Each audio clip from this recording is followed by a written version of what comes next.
Hi friends, welcome to Homemaking Mantra. This is Shanti. Welcome to Daily Vlogs. నాకు ఫ్రీక్వెంట్గా ఒక question వస్తూ ఉంటుంది. నేను మాప్ చేసిన ప్రతిసారి ఈ మాప్ ఎక్కడ తీసుకున్నారు, ఏం మాప్స్ అని అడుగుతారు. అది కొంచెం నాకు డిఫరెంట్గా అనిపిస్తుంది కానీ అలా కామెంట్ చదివినప్పుడు బట్ లేటర్ రియలైజ్ అయ్యా మేబీ సేమ్ ఇలాంటిదే దొరకపోవచ్చు కదా, అందుకని అడుగుంటారు అని. ఇప్పుడు నేను తుడిచేది స్కాచ్ బ్రైట్ మాప్ అనమాట.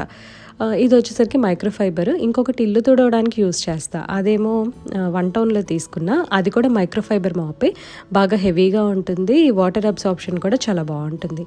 అండ్ వన్ టౌన్లో ప్రత్యేకంగా ఒక షాప్ ఉంటుంది, అక్కడికి వెళ్ళి తీసుకుంటారు. బట్ ఇప్పుడు అన్ని చోట్ల అవైలబుల్ ఉంటుంది. ఫ్రెష్ అయ్యి పూజ చేసుకొని దక్షిణామూర్తి స్తోత్రం డైలీ మెడిటేషన్ చేస్తున్నాను. ఇది వచ్చేసరికి అరౌండ్ 6 minutes ఉంటుంది. ఇది వచ్చేసరికి సింధు స్మిత పాడిన దక్షిణామూర్తి స్తోత్రం. చాలా ప్లెజెంట్గా ప్రశాంతంగా అనిపిస్తుంది అనమాట. అండ్ లిరిక్స్ ఉండటం వలన మనకి నేర్చుకోవటం కూడా చాలా ఈజీ. పిల్లలకి దక్షిణామూర్తి స్తోత్రం నేర్పించండి, చాలా మంచిది, మెమరీ పవర్ ఇంక్రీజ్ అవుతుంది, మంచి పాత్రలో వెళ్తారు అని చెప్పి చాగంటి వారు చెప్తూ ఉంటారు.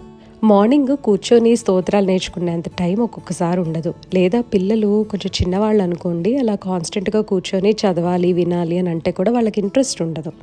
సో నేర్పించాలి ఫస్ట్. మనం టీచ్ చేయటం అనేది వెరీ వెరీ ఇంపార్టెంట్. వాళ్ళకి ఏంటంటే ఇలా వింటూ ఉంటే త్వరగా గ్రాస్ప్ చేసుకుంటారు అండ్ మెమరైజ్ చేసుకుంటారు అనమాట. అందుకని వాళ్ళు టిఫిన్ చేసేటప్పుడు అట్లా పెట్టామని అంటే 5 minutes 6 minutes పడుతుంది కదా టిఫిన్ చేయడానికి. ఈలోపు ఆ స్తోత్రం కూడా వినేస్తారు, టిఫిన్ చేస్తారు. పనులు 2 ప్యారలల్గా చక్కగా అవుతాయి. అండ్ లేటరు వాళ్ళకి టైం వచ్చినప్పుడు కూర్చొని మెడిటేట్ చేసుకునేది వాళ్ళకే వచ్చేస్తుంది. ఏదైనా సరే మనం టైం ఇవ్వాలండి. ఒక రూల్ పెట్టేసి ఫోర్స్ చేస్తే మాత్రం ఏది రాదు. మన వ్యూవర్స్ ఫ్రీక్వెంట్గా ఇంకో క్వశ్చన్ అడుగుతారండి. ఈ టొమాటోస్ కట్ చేసే నైఫ్ ఉంది కదా, ఇది ఎక్కడ తీసుకున్నారు అని. ఈ స్టీల్ నైఫ్స్ అన్నీ కూడా నేను సెట్ లాగా తీసుకోలేదు, కానీ ఇండివిజువల్గా తీసుకున్న లోకల్ స్టోర్లో తీసుకున్నాను. టొమాటోస్ చాలా ప్లంపీగా సాఫ్ట్గా ఉంటుంది కదా, సో అది కట్ చేయడానికి ఇలా రిబ్డ్ నైఫ్స్ చాలా యూజ్ అవుతాయి. సెరేటెడ్ నైఫ్స్ అంటారు, లేదా సా అంటారు కదా, మన రంపం అంటారు. సో ఆ స్టైల్లో ఉన్న నైఫ్స్ అయితే చాలా ఈజీగా ఉంటుంది కట్ చేయడానికి. చిన్న చిన్న పీసెస్ కూడా చేసుకోవచ్చు. లంచ్కి చపాతీ అండ్ బుర్జీ చేస్తున్నాను. ఇది వచ్చేసరికి పన్నీర్ బుర్జీ, సింపుల్గా చేసేసుకోవచ్చు. చాలాసార్లు ఈ రెసిపీ షేర్ చేసా. ఒక పక్కన బుర్జీ చేస్తూనే ఇడ్లీ కూడా పెట్టేసా. ఇడ్లీలోకి పల్లీ చట్నీ ప్రిపేర్ చేస్తున్నా.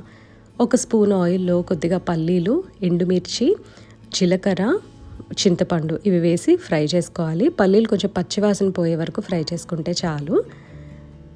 కోకోనట్ పీసెస్ ఫ్రీజ్ చేస్తాను కదా, అవి ఒక హ్యాండ్ఫుల్ ఒక 2-3 minutes ముందు, మనం గ్రైండ్ చేసే 2-3 minutes ముందు తీసుకొని మిక్సీ కప్లోకి వేసేసి, తర్వాత పల్లీలు కూడా కొద్దిగా చల్లారిన తర్వాత వెల్లుల్లిపాయ, ఉప్పు, మనం ఫ్రై చేసుకున్నవన్నీ కూడా వేసి మిక్సీ చేసుకోవాలి. ఫస్ట్ డ్రై గ్రైండింగ్ చేసుకోండి, ఆ తర్వాత కొంచెం వాటర్ పోసి కన్సిస్టెన్సీ వచ్చే వరకు గ్రైండ్ చేసుకుంటే చాలు. దాంట్లోకి తాలింపు వేస్తాము. ఆవాలు, మినపప్పు, ఎండుమిరపకాయ, కరివేపాకుతోటి చాలా చాలా టేస్టీగా ఉంటుంది.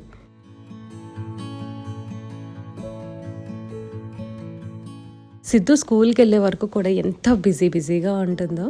దాని తర్వాత నేను మా హస్బెండ్ కలిసి ఒక స్ట్రాంగ్ కాఫీ తాగుతున్నాం. ఈ డికాషన్ యాక్చువల్లీ 2 days బ్యాక్ వేసింది, బట్ స్టిల్ చిక్కగా చాలా బాగుంది టేస్ట్. పల్చగా వేసినప్పుడు ఏంటంటే అప్పటికప్పుడు తాగితే బాగుంటుంది, నెక్స్ట్ డేకి అంత టేస్ట్ ఉండదు. బట్ చిక్కగా వేసినప్పుడు ఒక 2 రోజులైనా సరే బాగుంటుంది. ఈ డికాషన్ ఫ్రిడ్జ్లో పెట్టుకోవచ్చు, చలికాలంలో అయితే బయట కూడా ఉంచేసేయచ్చు.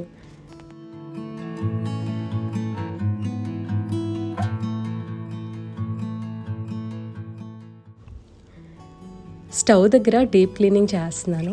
కమర్షియల్ క్లీనర్స్ యూస్ చేయటం ఎంతైనా తగ్గించేసా. ఎక్కువగా డిష్ వాషింగ్ లిక్విడ్ ఉంటుంది కదా, సో దాంతో క్లీన్ చేసేస్తా.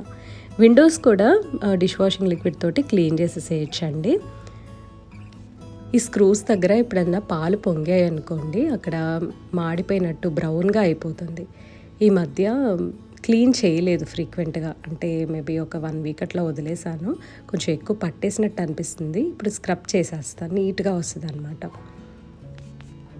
కిచెన్ దగ్గర విండో వైట్గా ఉండటం వలన రెగ్యులర్గా మెయింటైన్ చేసుకోవాల్సి వస్తుంది, అంటే ఫ్రీక్వెంట్ క్లీనింగ్ అనమాట. అట్లీస్ట్ 2 daysకి ఒకసారి అయినా సరే జస్ట్ ఒక వైప్ ఇచ్చేసాము అంటే నీట్గా ఉంటుంది. కొంచెం జిడ్డు ఉన్నా సరే అలా రోజుల తరబడి, అంటే ఇవాళ జిడ్డు పట్టింది అనుకోండి ఎక్కువగా, అది అలా వదిలేసాం, మళ్ళీ 2 డేస్ తర్వాత మళ్ళీ జిడ్డు పడుతుంది, మళ్ళీ తర్వాత జిడ్డు పడుతుంది, అలా అక్యుములేట్ అయిపోయి షైన్ తగ్గిపోతుంది అనమాట. సో అందుకని చెప్పి మనం ఫ్రీక్వెంట్గా ఒక్కసారి వైప్ చేసేసామంటే డీప్ క్లీనింగ్ తోటి పని ఉండదు. మార్నింగ్ అపార్ట్మెంట్ కిందకి వెళ్ళాను, ఏమన్నా మొక్కలు ఉంటే తెచ్చుకుందాము అని. భలే చల్లగా వస్తుందన్నమాట. ఈ టర్టిల్ వైన్ కనిపించింది. ఇది లైక్ ఒక బెడ్ లాగా ఫామ్ అయింది, చాలా బ్యూటిఫుల్గా ఉంది. ఆ తొట్టిలో చిన్న మొక్క టర్టిల్ వైన్ ఉందన్నమాట. అది అలా వదిలేసాం, మేము తీసుకోలేదు. అది ఈ రెయిన్స్ ఎక్కువ అవటం వలన ఫుల్ కింద కూడా పాకిపోయింది. నిన్న నేను చెప్పాను కదండి గడ్డి చామంతి అని, చూసారు కదా, అసలు ఒక బెడ్ లాగా తయారైంది. ఎంత బ్యూటిఫుల్గా ఉందో అసలు, లిటరల్లీ లైక్ కార్పెట్ లాగా అనమాట.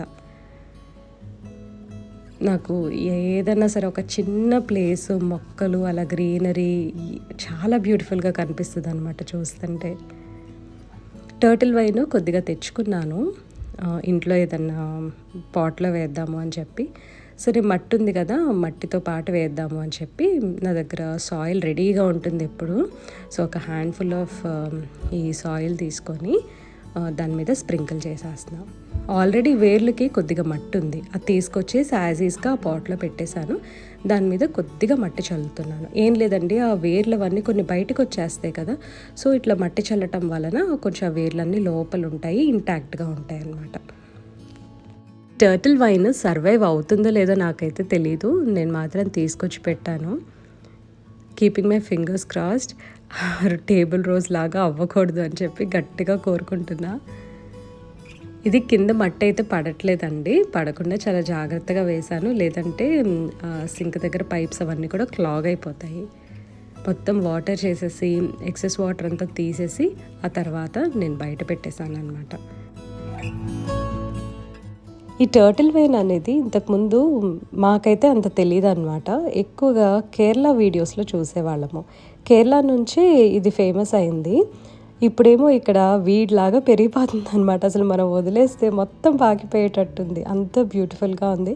కానీ వెరీ వెరీ సెన్సిటివ్ ప్లాంట్, జాగ్రత్తగా చూసుకోవాలి. ఇవాళ హెన్నా పెట్టుకున్న తర్వాత మళ్ళీ కొంచెం పనుండి చాలా బిజీ అయిపోయానండి. సో ఇంతవరకు నేను వ్లాగ్ పోస్ట్ చేయగలుగుతున్నాను. కొన్ని రోజులు ఇట్లా చిన్న చిన్న వ్లాగ్స్ వస్తే ప్లీజ్ బేర్ విత్ మీ. ఇదండి ఇవాళ వీడియో. మీ అందరికీ నచ్చింది అనుకుంటున్నాను. నచ్చితే తప్పకుండా లైక్ చేయండి, కమెంట్ చేయండి, ఛానల్కి సబ్స్క్రైబ్ చేసుకోండి. Thank you for watching. Thank you for your time.